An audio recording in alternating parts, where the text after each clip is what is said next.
What's up, crew? Welcome back to Libertalia Game Supply. Today we're going to take a look at this updated Gren, Maju, Nemleria deck that I've been working on. In Duelist Nexus, we've got the a couple new cards, the 3 Realizers and the Alarm Clock and the Louvre, and then in Age of Overlord, we're getting this thing, which is not good. I also thought it could be okay because I thought it was searchable off of the Dreamer. It is not. The Dreamer only searches Nemleria continuous spells, so that makes it even worse. So I would not play it, but there it is. If you didn't know it was coming out, that's what it does. Its effects are pretty subpar. Best case scenario, it just helps you empty out your extra deck a little bit, but we got plenty of other stuff that does that much better and much more efficiently. But anyway, getting right into it, we've got our 3 copies of Dreaming Nemleria, the Dreamer here, so out of the Pendulum Zone, it can put itself face up in your extra deck, and then search a continuous Nemleria spell, so just the tower is the only one we got. And then when it's in your extra deck face up, and your extra deck is empty of face down monsters, it can special summon itself, and then when it does that, it can banish 1 card your opponent controls or in their graveyard for every 3 face down banish cards you control. So minimum, you're going to be banishing 15 face down to summon it, so you're going to be able to banish 5. But you also have like Gizmek Orochi and some other stuff that can banish from your deck. So you can pretty much banish a whole board or a whole graveyard with it, whatever you want. And then after you do that, you have to shuffle one of your face down banish cards back into your deck, or just put it back in your extra deck face down for every 1 card of your opponents that you banish. That's going to be a huge power play. You're going to try to set up so that you have this board wipe, and then pass turn, let your opponent do whatever, survive the turn. When you get your turn back, ideally you're board wiping, summoning the Gren Maju, attacking for game. But there's a few different ways you can get around not having the Gren Maju because it's not really searchable. Then we've got 3 copies of one of the new ones, the Realizer. This is probably one of the best level 10s that you can draw into. If you open this plus Eater of Millions, you've set up having that board wipe already. So this, when it is special summoned, can either add one of the Dreamers from your deck to your face-up extra deck, or it can Book of Moon. So on your turn, you're probably going to be trying to summon it to put this in your extra deck. On your opponent's turn, if you can summon it off of the Trap, which is searchable off of the Alarm Clock, then it's like a Interrupt, a Book of Moon something, so that's pretty nice. It's got 3,000 defense, so I pretty much will only ever put it in defense mode. Its attack is 1,500, but it gains 100 attack for every face-down monster in your extra deck, meaning if you summon it without banishing anything, it's a free 3,000 attack beater, more or less. You just have to have any other monster that you can put on the board in order to use its effect to special summon itself. So once you have a monster on your field, you can just put it to the bottom of your deck, and then the Realizer special summons itself, and then you get all the other effects. So 3 of, because between this and the Eater, you have the full setup for the board wipe, and it can't be searched off of the tower because the tower only searches level 10 beasts, and this one's a fairy. Then we've got 2 copies of the Pillow. Of the free special summons, I like this one quite a bit more than the Comforter down there. If you have the Dreamer face up in your extra deck and can special summon itself from your hand, that's the same as the Comforter, same special summoning effect. This one's effect on the field is you can banish 1 monster from your extra deck that is face down, banish it face down, and then it gains 500 attack for every monster your opponent controls. So if they have 5, it's got 5,000 attack, or I guess 55 if they have the extra monster zone used too. So big bad beater. Worst case scenario, it gets to whittle your extra deck down by 1, which is actually useful once you get the extra deck numbers low, because some of the other ones require 2 or 3 banishes. And if you don't have that, you can't activate the effects, and you need that extra deck empty. Best case scenario, they have a big beater that they don't have removal for, and you just get to survive a turn with this big boy on the field. We've got 2 copies of the Alarm Clock. I've considered bumping this to 3 and cutting the Comforter altogether. The Alarm Clock can special summon itself from the hand by banishing 3 extra deck monsters face down, or 3 face down extra deck monsters face down. There's a whole lot of that in these effects. And then once it's on the board, you can send a different level 10 beast from your hand or field to the graveyard to search one of your traps, put it on the board, so you're just going to be searching the Louvre. If I bump this to 3, I'd probably bump the Louvre to 2 at that point, so that it's just a little bit more live having the extra copy. The only downside is if you use its effect to summon itself, you can't special summon from the extra deck other than Pendulum monsters, so just the Dreamer. That isn't really that bad because we don't really use most of the extra deck. The only time it would be a hindrance is if you wanted to use the Gustav Max to burn for 2k, You just can't do that turn. And then the one comforter, this is probably what I would cut if I wanted to bump that to 3. It's got the most lacking effect for all of the Nemleria level 10s. It can special summon itself from the hand for free, just like the pillow. But once it's on the field, its effect is a little bit more niche. So if your opponent activates an effect that targets a Nemleria card you control, you can banish one face-down monster from your extra deck face down, and then negate that effect. So the reason I prefer the Oriler over this is because you can use this at any point as long as your opponent has a monster on the field to whittle your extra deck down by 1. This requires your opponent to do something, and it's something somewhat niche. There's a lot of non-targeting removal that they can just use to get around it, and it's also only got 2,000 attack, so it's not going to be the hardest thing in the world to attack over, and it just hasn't really been that great. Typically, I've been using it just as like an additional search target, so if I open the pillow or the alarm clock and I have the Dream Tower, I'm just going to search whichever one I didn't open and this, and then I'm going to use this as discard fodder for the alarm clock to search the Louvre. And then the rest of the monsters are your standard Gren Maju stuff, so triple Gren Maju to Iza, non-searchable, gotta get it in your hand.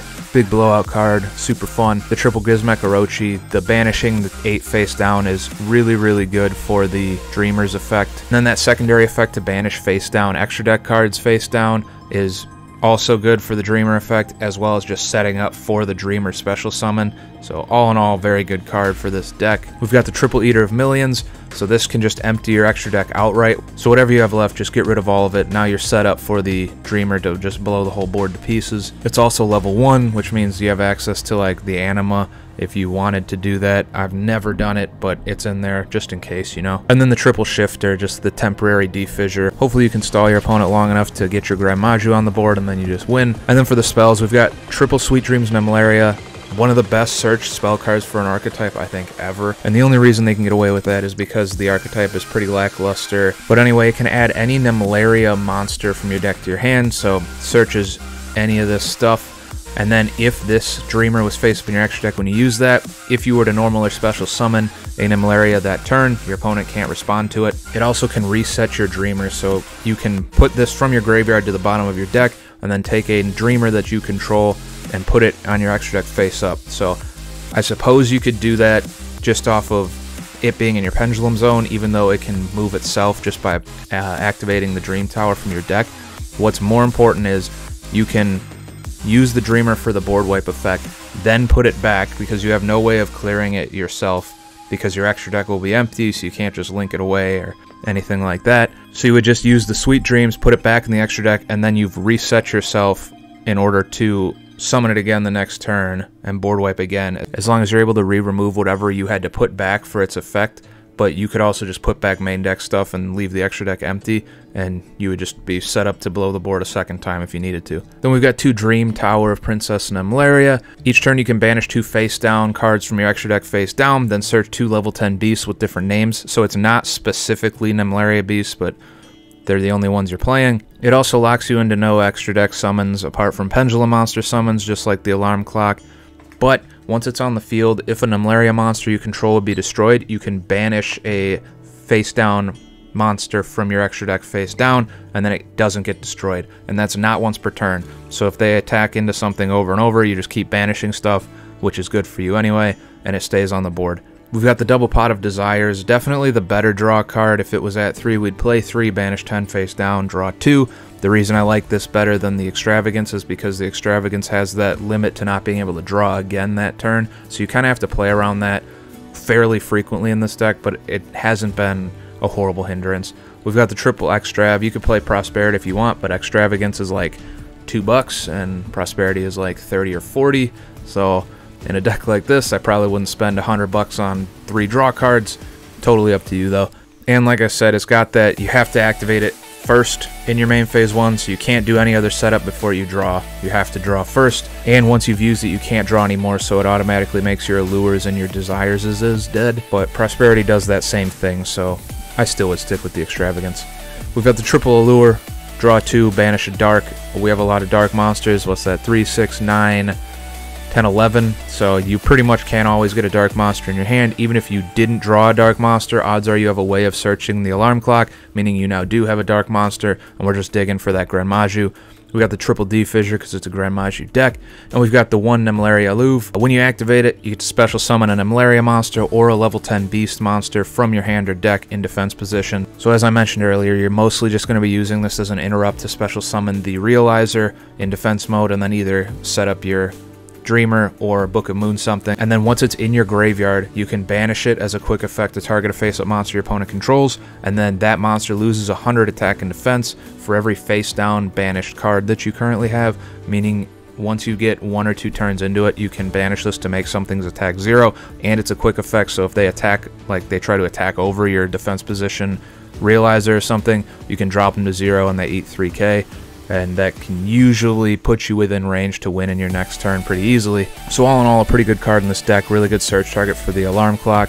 And having the second one, I was playing around with having 2 of them, and I really never hated having 2 of them, but I ended up cutting the second one to have the third one of these just because it's so important to being able to get the Dreamer in your face-up extra deck and just having a little bit more pliability in what you can do with it. It's still a level 10, so it can still make Gustav Max, and you know, as I've explained throughout the list, I just like this card. That'll clear up the main deck. The extra deck is going to be easy.